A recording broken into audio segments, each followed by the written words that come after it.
What's going on, everyone? Jeremy here from The Quartering. I thought I'd round out today's videos here on, The Quartering with a recent Joe Rogan clip going around talking about the endless power thirst for woke culture. And by the way, 5 videos here on The Quartering, and I also did 3 over on Midwestly. I've been uploading daily on my political channel.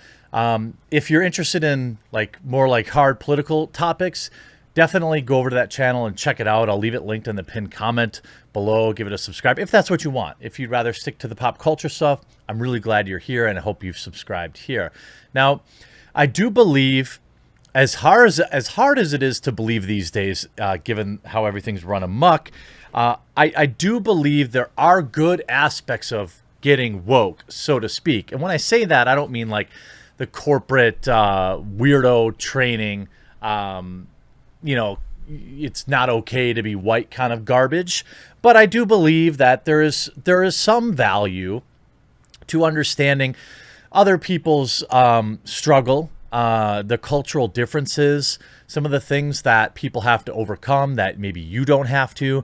I think that's rooted in decency.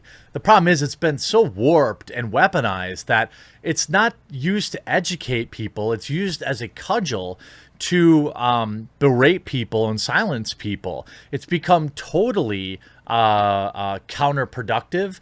And I believe strongly that the kind of woke ideology has caused far more harm than good. I just can't imagine what it would be like. I don't work for one of these companies, but I know many of my viewers do, and you email me this stuff. I think you would be forgiven if you were constantly being told that, let's say you're a wager like anyone else, right? You're working hard, you're trying to get through the day. Let's say you work for T-Mobile. We know they have this kind of training. And then they tell you, well, actually, you have it much easier than everyone else because you're white. I don't think it's unreasonable. I don't think it's that far of a leap to think that that would warp people's opinions and may cause them to actually resent the people that this training is supposed to be uplifting. When you hire based on race and not qualifications, obviously these things cause resentment. In fact, you would be forgiven to think that that was the intention. I believe that this type of training causes more division than it brings people together. And it's interesting that it's being brought by, brand new businesses, these diversity training companies, companies that need racial division to profit. Maybe it's just part of a grift. I happen to think that we're not all that different. And while, 1,000 years ago or 200 years ago or 100 years ago, obviously things were different. But, if my neighbor is a different color than me, I don't think that there's much value in dwelling on that. I mean, do they keep their lawn at the right length? Does their dog relieve themselves in my yard? These are issues that matter for my neighbors, not what color their skin is. I don't buy that. And Joe Rogan just recently talked about that. It says that wokeness means straight white males are not allowed to talk. That's not exactly what he said. That's the catchy headline that everyone's using. But ultimately, he's not wrong. Superstar MMA announcer, comedian, podcast host Joe Rogan was talking again on his famous show about woke culture and how it's infested America and what can be done about it. You can never be woke enough. That's the problem. It keeps going. It keeps going further and further down the line. That's what he says in the clip. Rogan's never had a problem tackling issues head on, and he makes no exceptions here. Quote, if you get to the point where you agree to all these demands, it will eventually get to a point where you capitulate. Correct? Where you agree to all these demands, it will eventually get straight white men are not allowed to talk. Yes, of course. That is a small but radical group of people do already believe this. There are certain issues that as a straight white male, you're not allowed to have an opinion on. But apparently if you are, let's say, a member of the LGBTQ community, you're allowed to have an opinion on anything you want. I don't say that to say that anyone in the LGBTQ community is wanted it that way, But that's the way that these like woke culture warriors have framed things. He goes on to say, because it's your privilege to express yourself when other people of color have been silenced throughout history. You're not allowed to go outside because so many people were in prison for so many years. I mean, I'm joking, but it will really get there. It's that crazy. Rogan pointed out that there is a way out of this negative spiral that many feel we're trapped in. Look, I agree here. You know, I've had my issues with Joe, you know, not being straightforward about having his episodes removed from Spotify and knowing about it, right? I don't think that it's reasonable for anybody who isn't a 100 millionaire to say that they would have said they would have walked away from $100 million over a couple of episodes.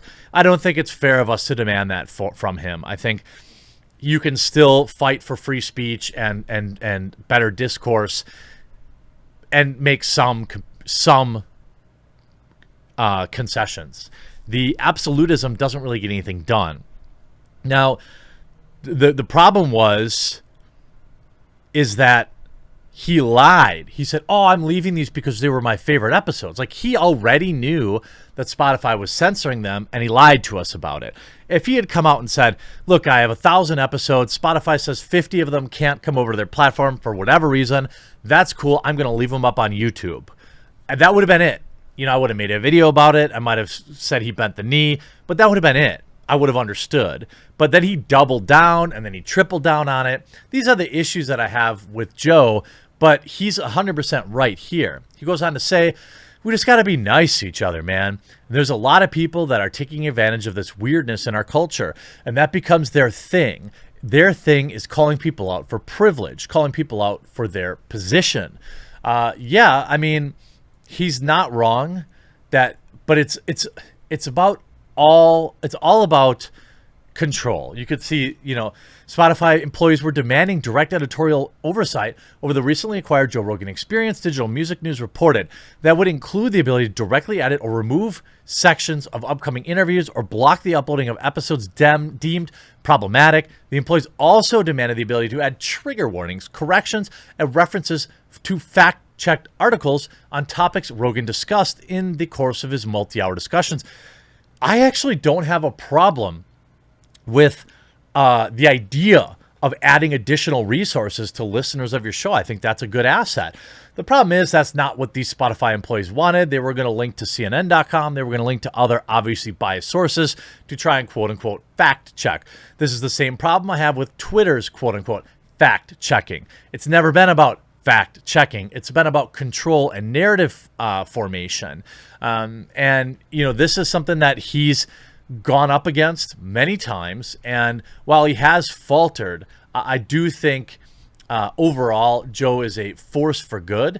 And I do think that he is good for, you know, free speech activists and people who are fans of discourse, because for whatever reason, you know, he seemed to continue to have whatever guests he wants on his show, even though I don't care about his show as much anymore. Now that he's not like one of us, now that he's not on YouTube, he's on Spotify, and I don't want to give Spotify any of my money because their company is woke garbage. But, you know, his clips and all this things, you know, it's gone down to me, but not for everyone. Obviously, he's still huge. There was a study, you know, you could see 4 weeks ago, Digital Music News, Google searches for Joe Rogan have dropped 40% since his Spotify exclusive began. Yeah, I mean, Joe Rogan reportedly received a handsome $100 million for inking an exclusive podcast deal with Spotify, but that deal, which shifted all episodes onto the Spotify platform, may be damaging the podcast comedian's overall influence. I don't think he cares. I have no frame of reference for what $100 million would feel like. To have like $5 million in the bank would seem inconceivable to me. So like having $100 million probably means Joe Rogan doesn't really care. That doesn't mean he's like mailing in his show, but I don't think he really cares about his relevance shrinking. I mean, Spotify paid him out. Whether or not anyone cares about him outside of Spotify anymore, that's up to him. But I hope he does eventually kind of own up to, you know, that minor blemish in his history, And I'd like to see him back on YouTube. Honestly, I hate Spotify in every conceivable way. I hope you enjoyed this video, though. We'll talk to you again real soon.